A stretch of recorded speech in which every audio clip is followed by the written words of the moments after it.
नमस्कार बालमित्रांनो. काय बाळू, पाडला का डॉक्टरांनी दात?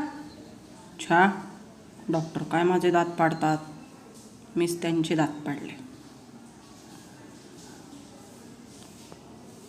चिंटू, पाणी जपून वापर, आज पाणी येणार नाही. अगं, मग मी नळाला लाथ मारतो ना, म्हणजे पाणी येईल. आली ना मजा? कसे होते विनोद? तुम्ही म्हणाल की वाक्प्रचार व म्हणी याविषयी आम्ही आज जाणून घेणार आहोत. आणि मग तुम्ही काय सांगता आम्हाला हे? बघूया पुढे काय असतं ते. परंतु बालमित्रांनो, आपल्या बोलण्याचा समोरच्या माणसावर परिणाम व्हावा आणि आपले म्हणणे त्याला पटावे असे नुसते वाटून चालत नाही. आपले बोलणे परिणामकारक असले तरच ते साधते. पण असे बोलणे प्रत्येकाला प्रत्येक वेळी जमतेच का हो? नाही. अशा वेळी भाषेच्या ठेवणीतील आयुधे आपल्या मदतीला येतात. हातभर बडबड करून जे साधत नाही ना, ते एखाद्या बोटभर वाक्प्रचाराने किंवा म्हणीने साधत असते. आपल्याला जे म्हणायचे आहे ते दुसऱ्यांपर्यंत मात्र बरोबर पोहोचत असते. म्हणजे आपल्याला जे म्हणायचे असते त्यापेक्षा वाक्प्रचार जरा नाट्यपूर्ण असतो खरा, जसे की मी आत्ता तुम्हाला म्हणून दाखवले. दात पाडणे, लाथ मारीन तिथे पाणी काढीन, असं म्हणतो की नाही आपण. घर खायला उठणे, घर डोक्यावर घेणे, हे नाट्यपूर्ण नाही तर काय आहे? वाक्प्रचार, म्हणी हे मौखिक परंपरेतून आलेले आहेत. मानवी मनाच्या विचाराच्या बांधणीतून ते आलेले आहेत. व्यवहारामध्ये शेती, निसर्ग, सण, उत्सव, कृती, जीवन, जन्म, मृत्यू याला अर्थपूर्णता देण्यासाठी केलेली शब्दयोजना म्हणजे वाक्प्रचार किंवा म्हणी. माणसाच्या जीवनाचं तत्त्वज्ञान किंवा सार वाक्प्रचार किंवा म्हणीतून प्रत्ययास येत असतं.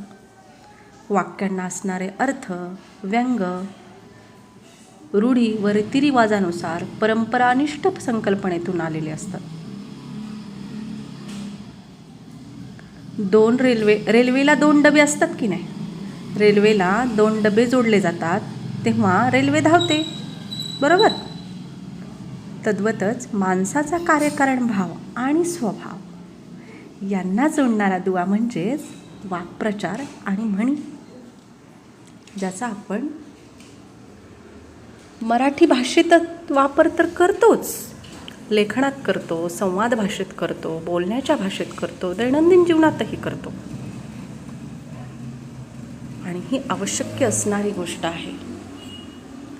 बघूया काय आहे ह्या वाक्प्रचाराचा अर्थ. कशाला म्हणतात बरं? एखादा शब्द किंवा शब्दांचा समूह आपण विशिष्ट परिस्थितीत विशिष्ट अर्थाने, म्हणजे त्या शब्दांच्या प्रत्यक्ष अर्थापेक्षा वेगळ्याच अर्थाने वापरतो, त्याला वाक्प्रचार असं म्हणतात. आले लक्षात? आपण जशी आत्ता चर्चा केली की नाही, मग कसा ओळखायचा बरं हा वाक्प्रचार? वाक्यामध्ये हा वाक्प्रचार आहे हे कसं ओळखणार आपण? याच्यामध्ये तर काय म्हटलंय व्याख्येमध्ये? एखादा शब्द किंवा शब्दांचा समूह आपण विशिष्ट परिस्थितीत विशिष्ट अर्थानं, म्हणजे शब्दांच्या प्रत्यक्ष अर्थापेक्षा वेगळा, त्याला आपण वाक्प्रचार म्हणतो. मग हा एक शब्द असो किंवा शब्दांचा समूह, काय जोडलं जातं बरं त्याला शेवटी? कसा ओळखायचा हा? व्याख्येप्रमाणेच जाऊया. काय म्हटलंय व्याख्येमध्ये? एक शब्द किंवा शब्दांचा समूह, आहे की नाही? एखादा शब्द किंवा शब्दांचा समूह आपण विशिष्ट परिस्थितीत विशिष्ट अर्थाने वापरतो, पण त्या शब्दांच्या प्रत्यक्ष अर्थापेक्षा वेगळ्या अर्थानं वापरतो.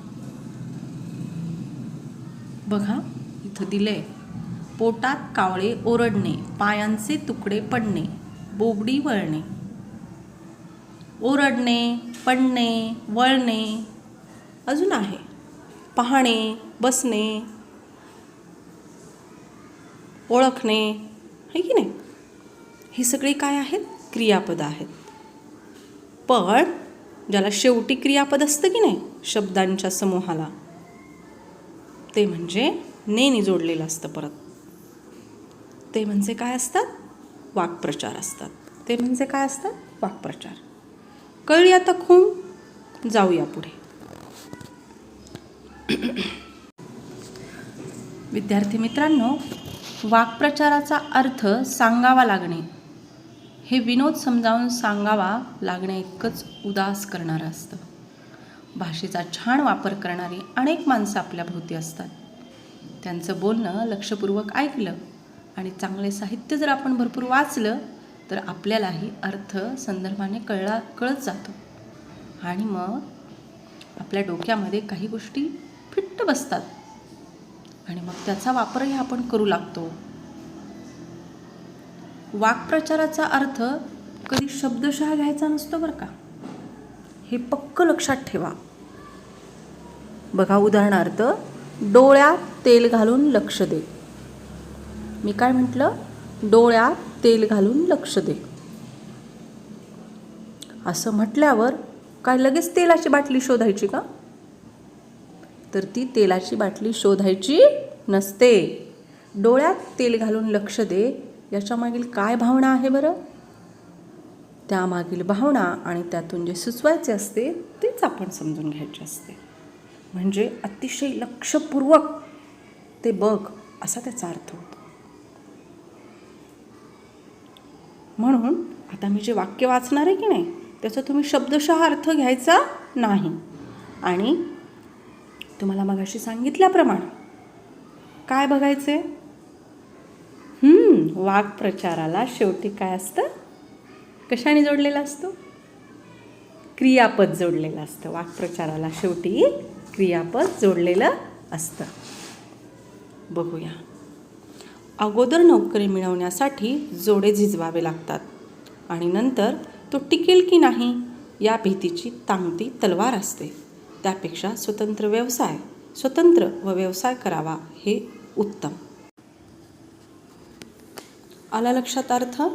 बघा, अगोदर नोकरी मिळवण्यासाठी जोडे झिजवावे लागतात म्हणजे काय करावं लागतं? मी मगाशी सांगितल्याप्रमाणे वाक्प्रचाराचा अर्थ जशास तसा घ्यायचा नाही, शब्दशः अर्थ, आहे की नाही. मग आता जोडे झिजवावे लागतात म्हणजे काय? जोडे झिजवायचे का? यामागील काय भावना असेल? त्यातून काय सुचवायचं आहे बरं? जोडे झिजवावे लागतात. क्रियापद कोणतं आले? लागतात, आहे की नाही. म्हणजे खूप प्रयत्न करावे लागतात. नंतर तो टिकेल की नाही या भीतीची टांगती तलवार असते. त्यापेक्षा स्वतंत्र व व्यवसाय करावा हे उत्तम. टांगती तलवार असते आहे की नाही. क्रियापद असते म्हणजे काय? सतत भीती वाटत असते. सतत भीती वाटत असते. त्याच्यामध्ये 2 वाक्प्रचार आहेत. आलं लक्षात तुम्हाला? खूण बरोबर आहे ना. शेवटी क्रियापद असते, ते वाक्प्रचार असतात. बघूया पुढील वाक्य. आमचे इतके मित्र आणि नातेवाईक आहेत गावात. वाचताय तुम्ही? तुम्ही वाचा मनातली मनात. मी वाचू? बरं. आमचे इतके मित्र आणि नातेवाईक आहेत गावात. वाटले होते अडचणीला सगळे हात पुढे करतील, पण कसे काय? सारा गाव मामाचा एक नाही कामाचा. आम्ही रस्त्यात दिसलो तरी तोंड चुकवत होते. काय म्हणायचे सांगा बरं? हो, या वाक्यामध्ये वाक्प्रचार पण आहे आणि म्हण पण आहे बरं का. तुमचा प्रश्न एकदम बरोबर आहे.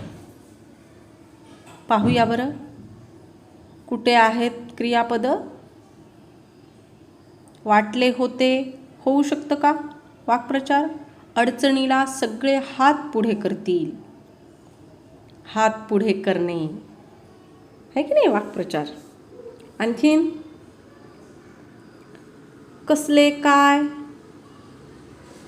सारा गाव मामाचा आणि एक नाही कामाचा. ही काय आहे? म्हण आहे.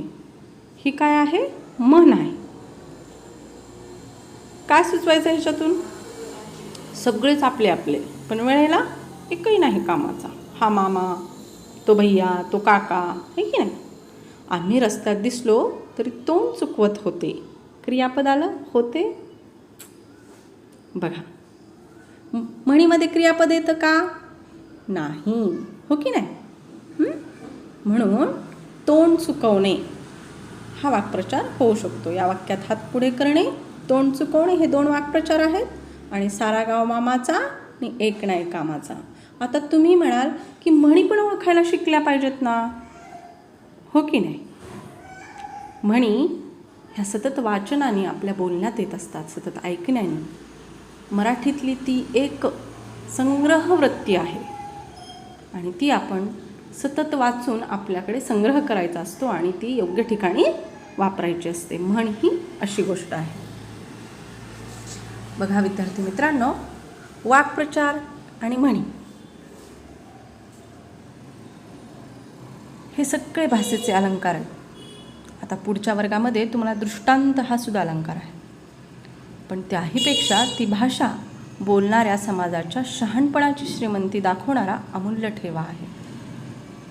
रोजच्या जगण्यामध्ये येणाऱ्या अनुभवांचं दर्शन वाक्प्रचारांमधून होत असतं. तर त्या अनुभवांमुळे जे व्यवहाराचे शहाणपणाचे विचार माणसांना सुचतात ते कशातून व्यक्त होत असतात? म्हणीतून व्यक्त होत असतात. जसं की मी सुरुवातीलाच तुम्हाला सांगितलेलं आहे. काय सांगितलं आहे बरं? माणसाच्या जीवनाचं तत्त्वज्ञान आणि सार हे म्हणीतून प्रत्ययास येत असतं. आलं का लक्षात? म्हणजे म्हणींचा वापर आता होत नाही असं म्हणायचं आहे का? तर होतोय. काही म्हणी नवीन निर्माण झाल्यात, त्या अजून शब्दकोशात यायच्यात, काही आल्यात. परंतु भाषेला सौंदर्य देण्यासाठी, भाषेला अलंकारित करण्यासाठी वाक्प्रचार आणि म्हणी याच्याशिवाय आपल्याला पर्याय नाही. त्यासाठी आपण त्याच्या ट्रिक जाणून घेतलेल्या आहेत. म्हणी ह्या संग्रहित मिळवायच्याच असतात, त्या वाचायच्याच असतात, त्याचे अर्थ हे एकत्रित करायचेच असतात आणि ते लक्षात ठेवायचे असतात. क्रियापद कशाला असतं? वाक्प्रचारावरनं वाक्यातलं क्रियापद ओळखलं तर वाक्प्रचार ओळखता येतो.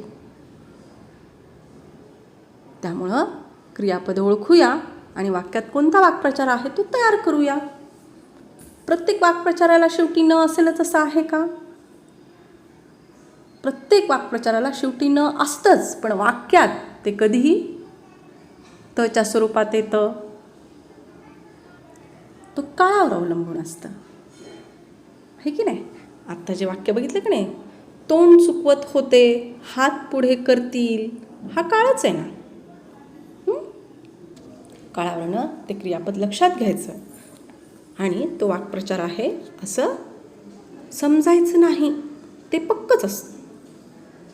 आता मी तुम्हाला घरी काही स्वाध्याय देणार आहे आणि तो तुम्ही सोडवायचा आहे. बघा, लिहा वाक्प्रचार. काम नीटनेटके करण्यात गीताचा काय असे?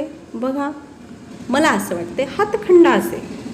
पाऊस पडला नाही तर सगळीकडे 3 विद्यार्थिनींनी त्या कामाचा भराभर तुम्हीच भरायचे. आता खाली काही म्हणी दिल्यात, त्यांना समानार्थाची म्हण शोधायची. मी तुम्हाला काय म्हटलं की म्हणी ह्या वाचून वाचून लक्षातच ठेवायच्या आहेत. समानार्थाच्या म्हणीसुद्धा आहेत. ओठात एक आणि पोटात एक, चोराच्या उलट्या बोंबा, पी हळद आणि हो गोरी. याला समानार्थाच्या म्हणी शोधा. काढा पटापट पुस्तके म्हणींचे, व्याकरणाचे आणि शोधा पाहू. भेटूया तर मग. धन्यवाद.